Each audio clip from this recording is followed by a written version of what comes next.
So welcome to our top in our 10 in 20. It's our fourth one that we've done, and it's our second one that we've done online.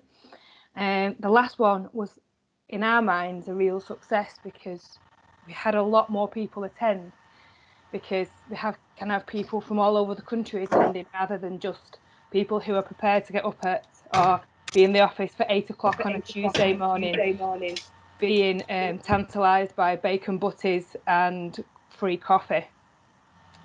The one that we've got today is on top 10 tips to make lockdown work for you and your business. So it's due to start at 9:30. So I thought what we could do is we could all just really quickly maybe introduce ourselves and then a little bit about who's on the call. So I'm Caroline Harrington. I'm a partner here at Gunnercooke, and I specialise in private clients. And that's private client for what you traditionally think your ordinary people, but also for businesses to make sure that they're robustly protected. I've been here about 9 months now. Loved every minute of it. Finding lockdown challenging, but out we all.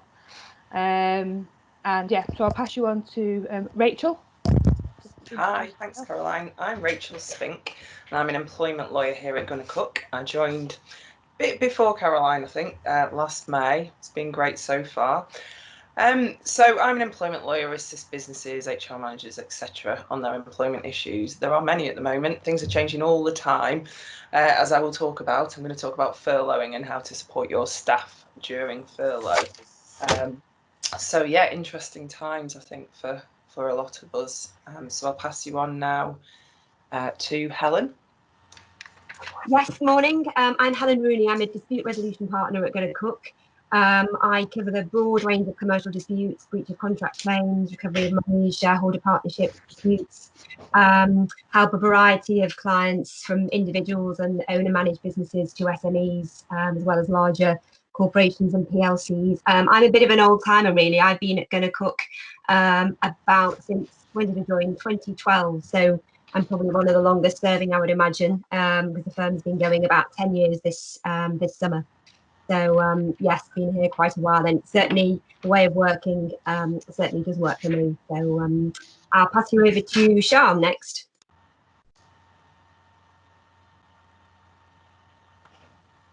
I'm just struggling to unmute myself. My name's Sian Darlington. I am a business, crime and regulatory solicitor at Gunnercooke. I basically act for anybody who is accused of some form of wrongdoing, whether that's by an investigation or prosecution agency like the police or the CPS or Revenue and Customs, or by a regulatory body, particularly professional disciplinary bodies. I also do some advisory and compliance work around making sure businesses have policies and procedures in place to protect them from being accused of any sort of wrongdoing. So whether that's in the form of internal investigations or anti-money laundering, anti-bribery and corruption. Yeah, so that's me. Lockdown, well, I was saying earlier, I think last week was tough, week 5, but hopefully week 6 onwards and upwards. I think have we still got a few minutes?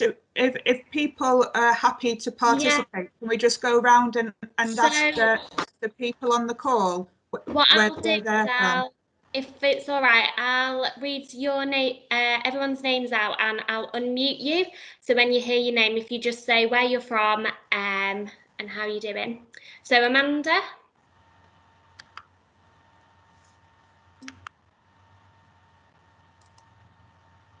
I'm struggling to unmute Amanda, so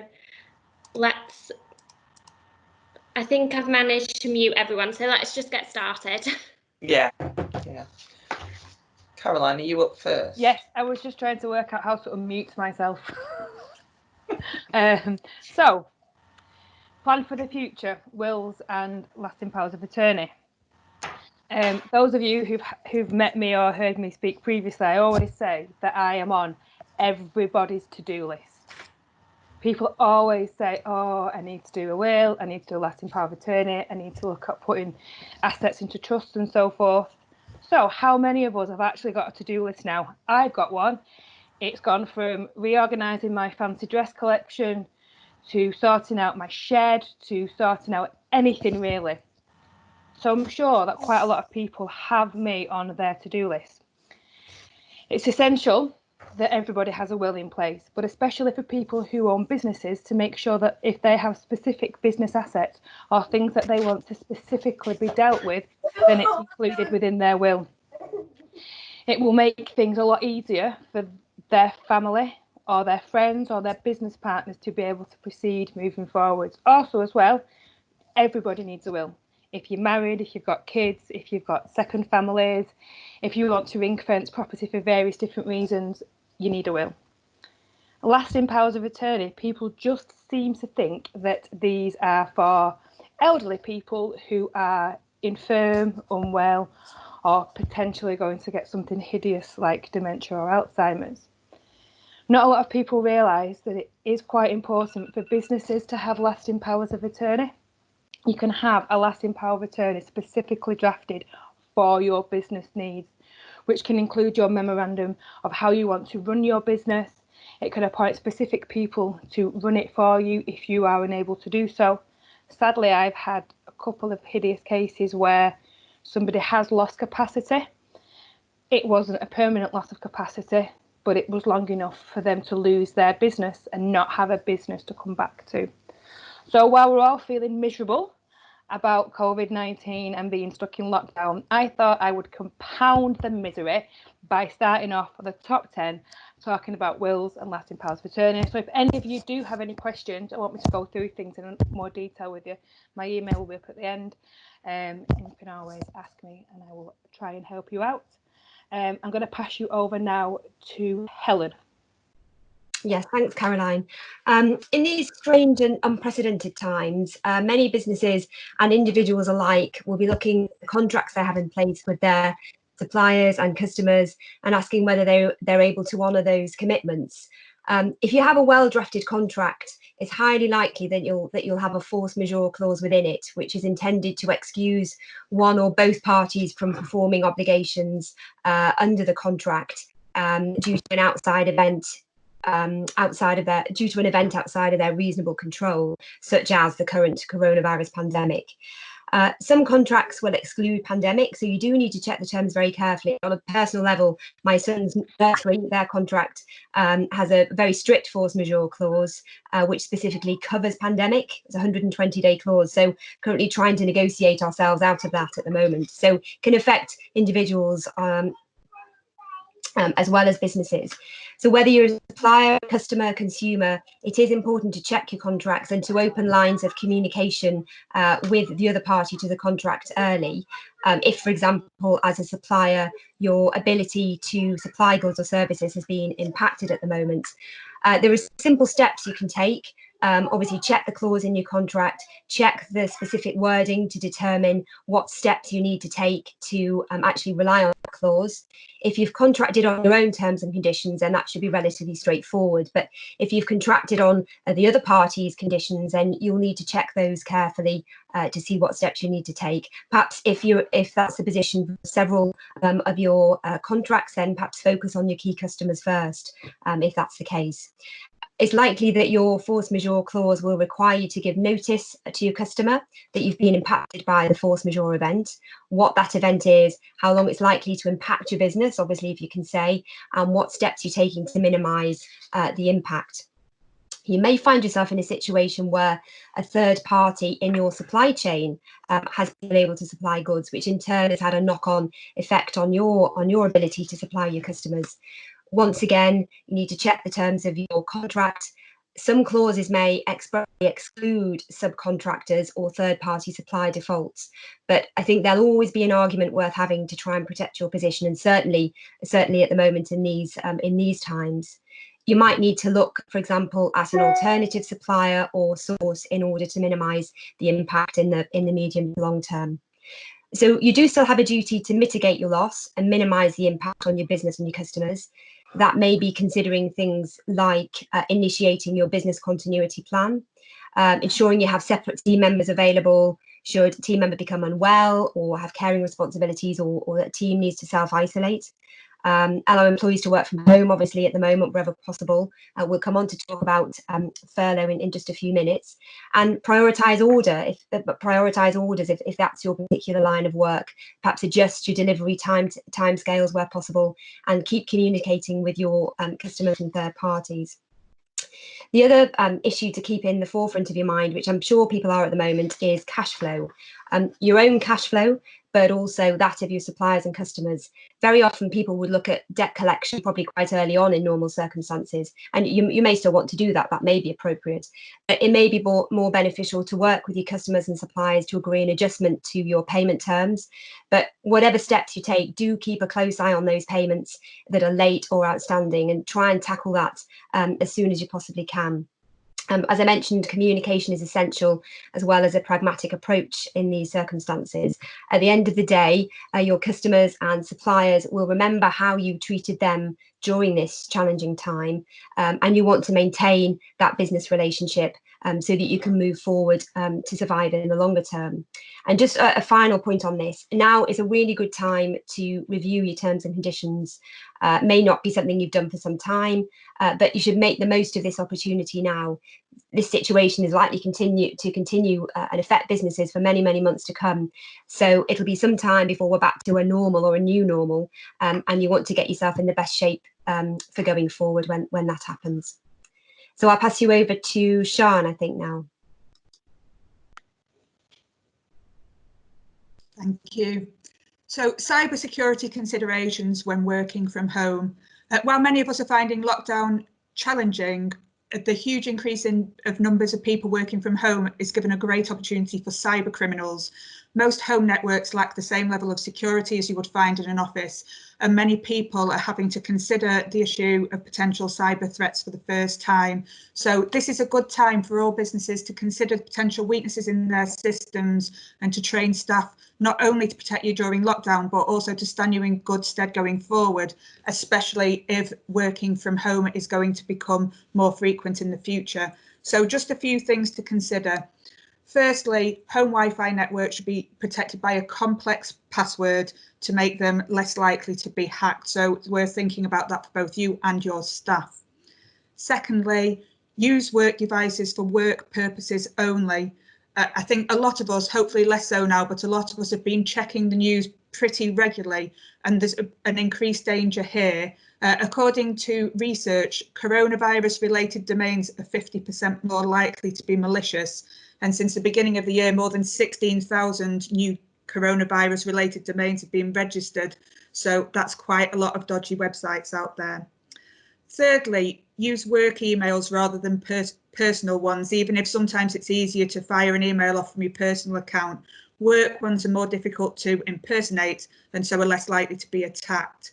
Use secure means to share confidential documents. For lawyers, the Law Society's joined forces with SafeLinks to offer a free online portal to share documents safely, and there's information on that on the Law Society's website. I think many of you may have seen there have been reports about issues surrounding virtual communication platforms such as Zoom. There are additional security measures now on Zoom, and you can do things if you're using that platform, like using a password, not sharing login details publicly, enabling the waiting room facility, locking meetings once everyone's in, and turning off screen sharing. But if you're discussing confidential matters, it may not be the ideal format to do so in. And finally, phishing emails. That's phishing with a PH rather than phishing for fish. There's been a huge increase in phishing emails since lockdown, and they are designed to extract confidential financial information and passwords from people. So remind staff to be vigilant and to check the email addresses carefully. If something seems odd, it probably is. And you can report any suspicious emails to the National Cybersecurity Centre, who will check and tell you whether or not it's a scam. So a few tips there on cybersecurity, and I'll pass you over to Caroline.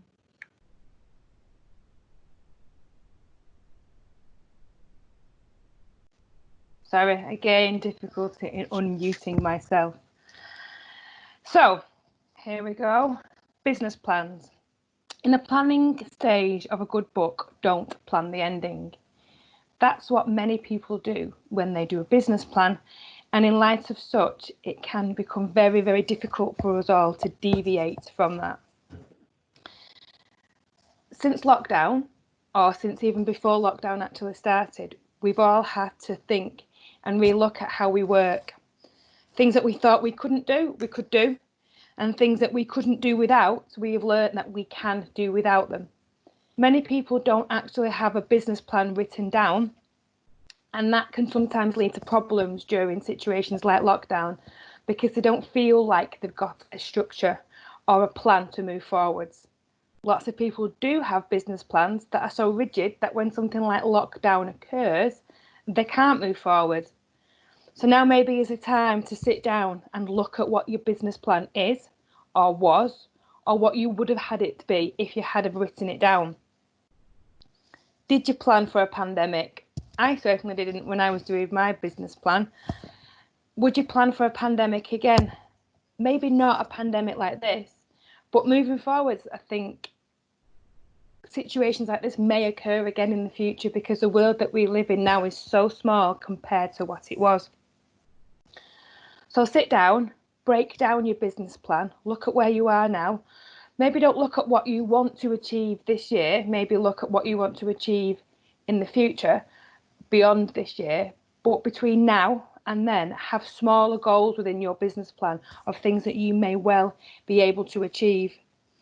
Maybe it's something that if your staff are still working with you, is that you can get them on board to say how their role has changed or to say how their working has changed and see if you can work together to put that in your new business plan. A lot of businesses aren't necessarily working at the minute, so that would give those people the time to really sit down and plan on what they want to do.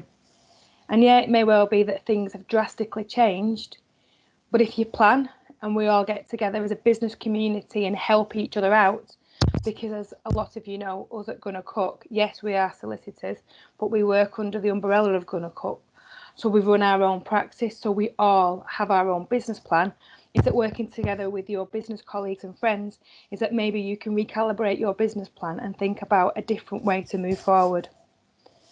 It's about survival, it's about reviewing, it's about looking at everything, just as Shana said, and just as Helen has said, about reviewing your terms and conditions or reviewing your security when it comes to your internet, then you do need to review your business plan to make sure that you can make the next level. And I am now passing you back to Shan, I think. Thanks, Caroline.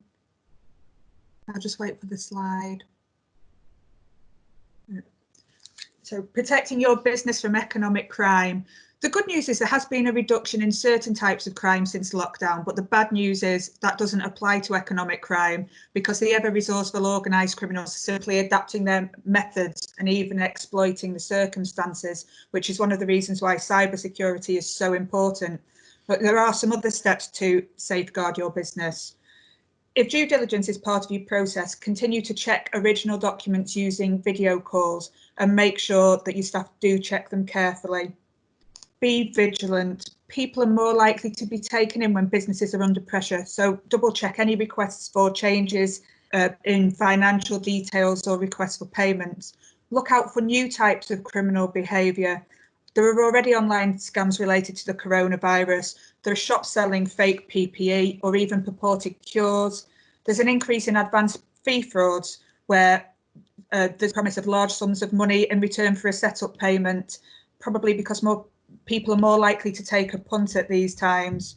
A money laundering scam's been identified where people are being asked to use their own bank accounts to process donations for a coronavirus relief fund, but this is just a way of criminals laundering proceeds of their cybercrime.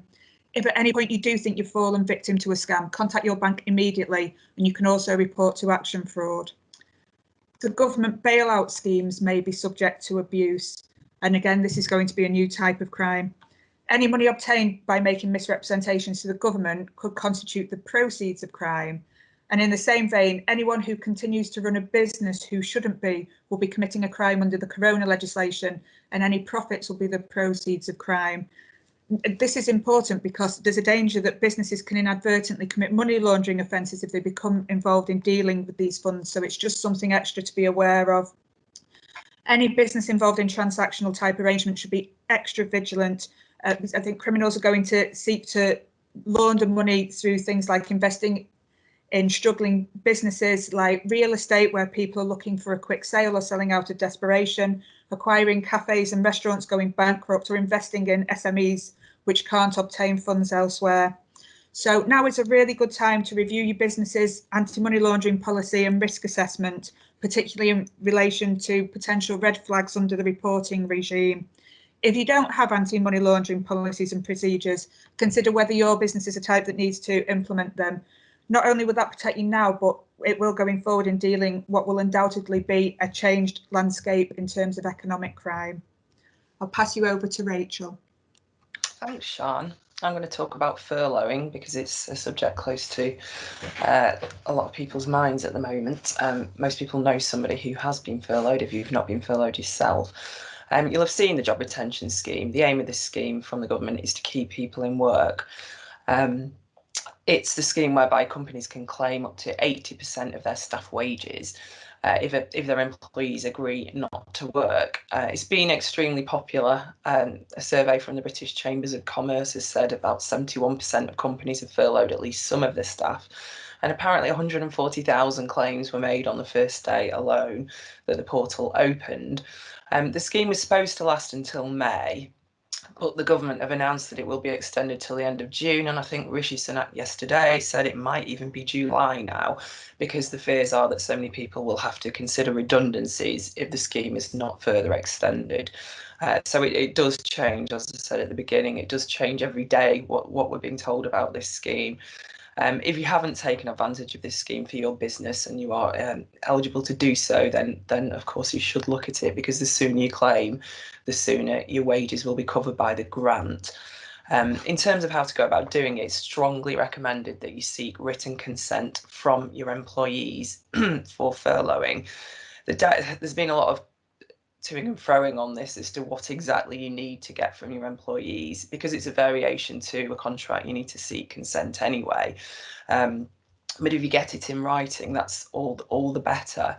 The scheme now, the directive actually says you have to seek consent. You need to both agree in writing that the employee will not work at all, but that's only been confirmed very recently, so a lot of people are panicking, well, I didn't get them to confirm that in writing. The view generally is that HMRC are not going to invoke that for everybody, and if you haven't, as long as you followed the guidance to date, and they've agreed, and you can show that somehow, then you're going to be fine on that. You do need to keep the consent form. Whatever you have, you need to keep it for 5 years, is what the guidance is telling us. The issues that it's throwing up, I think it's causing disquiet because, of course, not everybody's being furloughed. And if you've got some people who are furloughed and some people who aren't, understandably, people are going to be annoyed if they're having to work and other people are sitting at home and getting 80% of the pay. Another issue, you might need to make a temporary reduction to your overheads, but you might need to retain your skills base, because this is not going to last forever, and we are hopefully going to have businesses to return to. So you want to keep your skills base. You don't want to lose people. So solution to this would be to rotate your staff in and out of furlough, which is what some people are looking at. The updated guidance has confirmed that this is okay, that individuals can be rotated in and out of furlough, provided that each period of furlough is for at least 3 weeks, and employees are formally taken off furlough when they return to work. This will lead to more administration for your business, which is a big issue for some people, but it might be a price worth paying to keep people happy as far as you can. So be careful how you cover rotation in your documents to make clear so people know what's going on. And if you are having to select people, some people more than others, make sure that the criteria you use are fair. As to who falls within each group, you need to be careful about this, because the government has said, of course, discrimination and equality legislation will apply. So you need to be careful. I think if some people are more vulnerable than others, though, I think you'll get away with prioritising them over other people. So that's the latest on furloughing. So get consent, written consent if possible, and get your claim in as soon as possible, and rotate your staff where necessary. I'm going to pass you on to Helen now. Thanks, Rachel. Just wait for the slide to come up. I thought it might be helpful to look at a couple of practical tips to help you and your businesses, those working for you. They're not legal points. They're just a few positives in what can otherwise be some doom and gloom news most of the time. There are some helpful initiatives and resources out there to offer practical support at the moment. So first of all, if an employee is required to work from home, you can claim an increased amount for costs for heating, electricity, etc. You have always been able to do this, but with so many workplaces now closed, millions of staff are obviously required to work from home temporarily. So HM Revenue and Customs have said that it will consider claims from employees working at home due to coronavirus measures if their usual workplace is closed. So you normally have to apportion those costs, which can be quite difficult. But from the 6th of April 2020, so this current tax year, you can, in simple terms, claim a rate of £6 per week tax back on extra costs. Now, either employers can pay staff £6 a week extra tax-free, which effectively just gives you an allowance up to this amount. But with many businesses struggling at the moment, it may not be good timing to ask to make that request. So instead, you can claim for relief on your £6 a week. You can claim more if your costs are higher, but it becomes much more labour intensive. You have to actually prove what you're spending. You have to keep receipts, etc. But you're effectively asking for that amount to be deducted from your taxable income. So to make the process easy, HMRC says that claims in line with the employer's payment, so £6 a week, you won't need to justify that figure. If you normally do a self-assessment tax return, then you can just claim it on that in the ordinary course. But for most people, for employees who are on PAYE, you need to simply fill in a P87 form, and you can make that claim. So you claim respectively on expenses had. So if you're only at home at the moment due to coronavirus, I think it's best to wait until you're probably back at work, or at least you've been at home for several months, and then you just make the whole claim at one time. In all likelihood, your tax code will be adjusted, so you pay less tax over the year as opposed to getting a direct refund. So it may not be a fortune depending on how long you are working from home, but it's better in your pocket than the tax man, quite honestly. And if you're an employer listening to this, then perhaps it's something that you can share with your employees. That's a little bit of positive news. Just a couple of other perhaps practical tips. If you're a small business, perhaps look at delaying tax payments. HMRC does have a helpline to discuss delaying tax payments to help with your cash flow. And we touched on it just a short while ago. Perhaps payment terms, perhaps challenge extended payment terms if you are a small business. So if large firms are asking you to accept extended payment terms, which will affect your own cash flow, you can challenge it. You don't have to accept it. There is something called the Small Business Commissioner's Office where you can go to for help and advice. It's an independent public body set up to tackle late payment and unfavourable payment practices in the private sector. So just because you may be the little fish, that there is still some recourse for you. Don't be afraid, as always, to ask for debt support if you need it. Firms will face unprecedented challenges and increasing pressures juggling payments. It's something businesses face on a daily basis, but it's going to be intensified at the moment. And there are many organisations to help. Obviously, the Chancellor announced yesterday the loan scheme for small businesses. So we'll need to see how that pans out. There are also proposals for small and medium-sized businesses to be able to claim a refund for statutory sick pay for employees affected by the coronavirus. So I think that's the statutory sick pay rebate scheme. It's on the government website, and that applies if you have less than 250 employees. So that might be something that can assist you. Business rates relief to help high street businesses really in the country, as well as grants for business rates paying businesses. So the government will provide a £10,000 grant to retail, leisure and hospitality businesses with a rateable value under £15,000. And if your rateable value is between 15 and 51,000, I think the grant increases to 25. obviously the leisure industry has been particularly badly hit. Any business really which hosts people, perhaps you can try and encourage your customers, especially regulars, to buy now and support you in return for something in the future. I know that's quite difficult, but perhaps, you know, try and garner the support of your local community behind your local business. And finally, at the moment, it seems where there's an app, there's a way. You can host almost anything now online to keep in touch with your clients, your customers. You know, there's fitness classes online, there's bars doing gin tastings, wine tastings, everything. So perhaps that can work for you. So I think there are some things to be positive about at the moment, and you should try and use them to your best advantage. So I think it's over.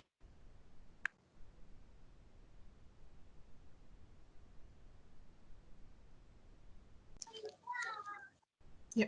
Many of us may feel that we are under house arrest during lockdown, and obviously we're told to go out as little as possible. There's actually been a fair amount of confusion about when you can leave the house and about working during COVID when working from home is not possible, and the implications of doing so. So in basic terms, the legislation prohibits people from leaving the house subject to certain defined exceptions and from gathering in groups. It also places restrictions on businesses. Some have to stop operating completely. Businesses selling goods and services can only operate via deliveries or providing services in a way that's not face-to-face, and premises which are not needed for the carrying on of business must be closed. The consequences of not complying can be serious, as well as the potential for prosecution. The police can issue on-the-spot fines, prohibition notices, closing down businesses, and are able to move people on. Between the 27th of March and the 13th of April, over 3,200 fines were issued, one apparently to somebody aged 100, but the majority have been issued to those between the ages of 18 and 34. I don't have a breakdown, but looking at the press reports and the numbers of fines issued by area, it suggests that a lot of those fines have been issued to people gathering in groups or travelling to beauty spots or visiting houses where they don't normally live. There is a defence of reasonable excuse to any of the prohibitions in the legislation, but other than the exceptions for leaving the house, it's not well defined. Initially, the police took quite a heavy-handed approach. So you may have read about arrests of 13-year-olds, arrests of people buying non-essential items along with their essential items, the police using drones to shame walkers in remote parts of the Peak District. But the National Police Chiefs Council have now issued some guidance. I'm happy to share that with anyone who's interested, just to say that it does offer some clarification as to what might be reasonable depending on the circumstances. So examples include purchasing non-essential items when you're purchasing essential items, being able to drive a short distance in order to exercise, and exercising more than once a day. It just depends on your circumstances. Of particular importance for businesses is to note that there is no requirement to be a key worker or an essential worker in order to travel to work. Anyone can travel to work if it is not reasonably possible to work from home. So for an employee, a request from an employer should be sufficient. The question of whether it's reasonably possible to work from home will really depend on your business.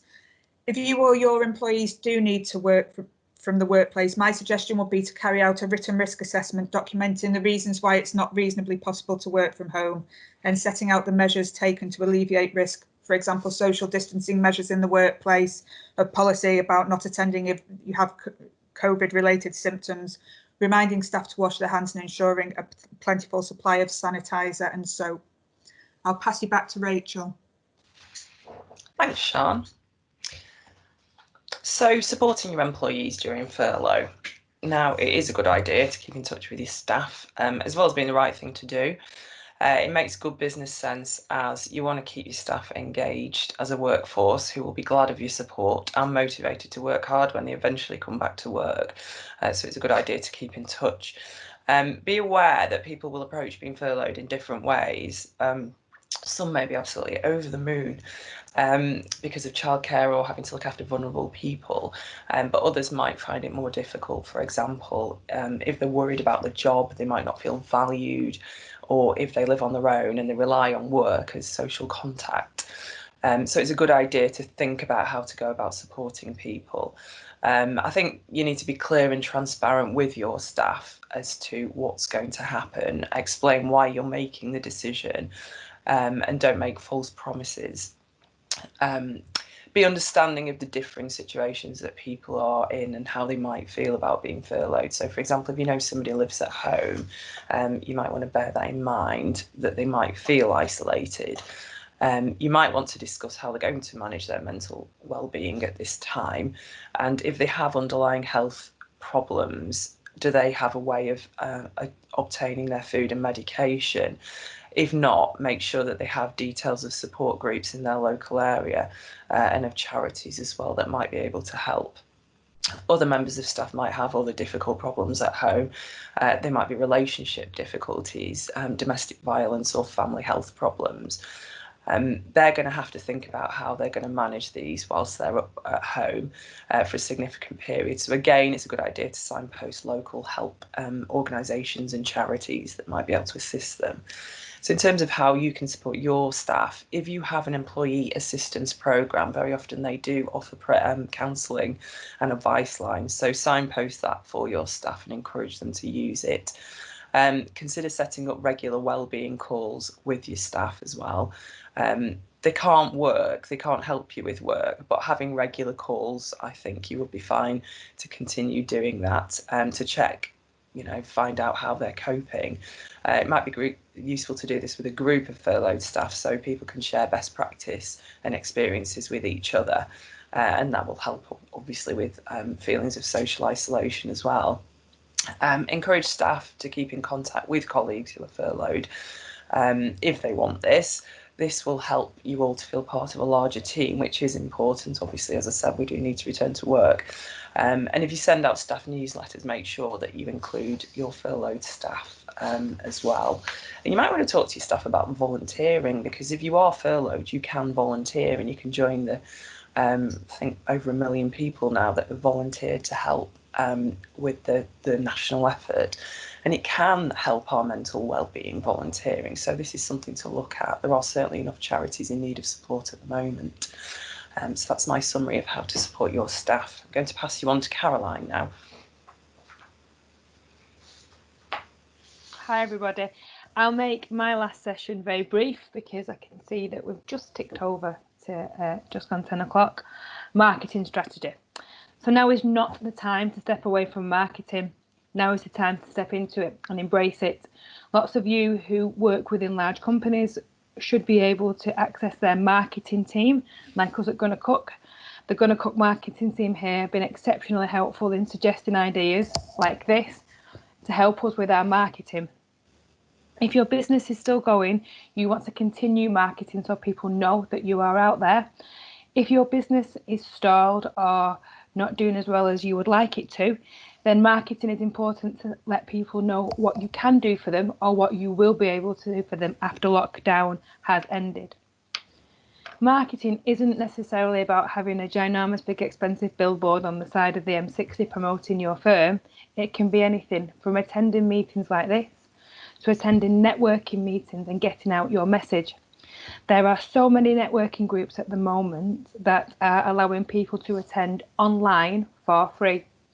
Get your 1 minute to be a really succinct passage about yourself, so when you go to these networking meetings you can say who you are, what you do, what you need, how people can help you or how you can help them. Start writing blogs. Get blogs out there, or if you don't feel it's appropriate to get them out there at this current moment in time, get them written. Ask your friends or your colleagues to help you proofread them, so then therefore when you are back in business you can start promoting yourself using blogs. LinkedIn, Twitter, Facebook are all free. Some of them do have the ability to do courses, and lots of those courses are currently free. So increasing your knowledge will help you with your marketing and will help you run your business. The Open University are doing an awful lot of courses for free at the moment.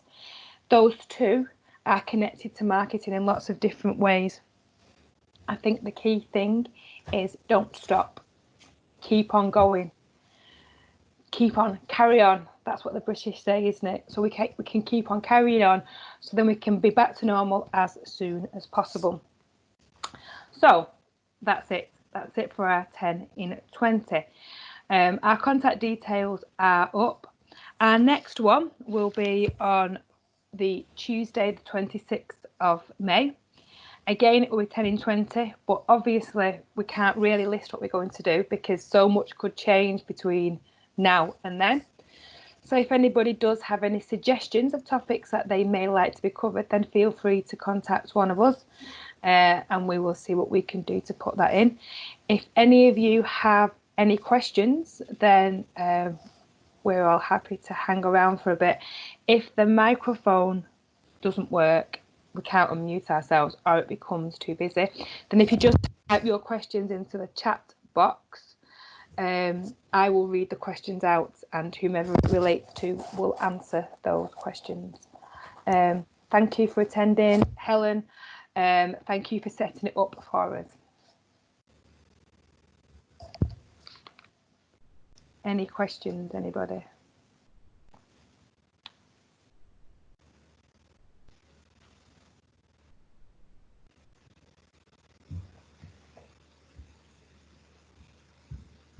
I don't think we do. It's the first one where I've not had a question on furloughing. So Oh, and did you spend all last night revising? It does happen that way because they change the guidance literally every week. In fact, sometimes multiple times a week. So you got to be. I've heard they've changed it in the same day before now. But then employment lawyers keep writing lengthy blogs. I haven't done it actually. I've written short blogs, but not really long ones, examining all the consequences, and then they're redundant the next day. So I feel really sorry for those people who spent hours on, just figuring out what it all means, and then it just changes. So anyway. So your marketing tip is short blogs are the way forward. Well, at the moment, when it's a moving target, because it changes. So yeah. Yeah, that is my marketing tip, Caroline. No, it's a good one. If it's something that's changing quickly, then it's not to write. See, I'm quite lucky because my area of law very rarely changes. Yeah. We're still using legislation from like the 19th century, so. Is it worth seeing if anybody who's still on the session has got any tips about what's helped them through lockdown or anything that could help anybody else? Or is everybody just... I should have said lock the door because I don't know if you noticed I had a little visitor. I could have drawn the blinds and locked the door and then no one would have known. I think a lot of people are leaving, which a lot of people have said thank you, and they've just got to bob off the call now. So yeah, but it's good. Yeah, thanks, Helen. Okay, thanks so much. Thanks very much. We're gonna chop up all of the 10 tips into chunks of each tip to share on social media. And do some extra marketing. Don't ask me what, James is in charge, but some extra marketing for you, which is good. So hopefully in a few days you'll see that. Thank you very much. Thanks, Helen. Great. All right, thanks guys. Nice All right, thanks everybody. Right. Bye. Bye. Thank you. Bye-bye. Bye. Bye now.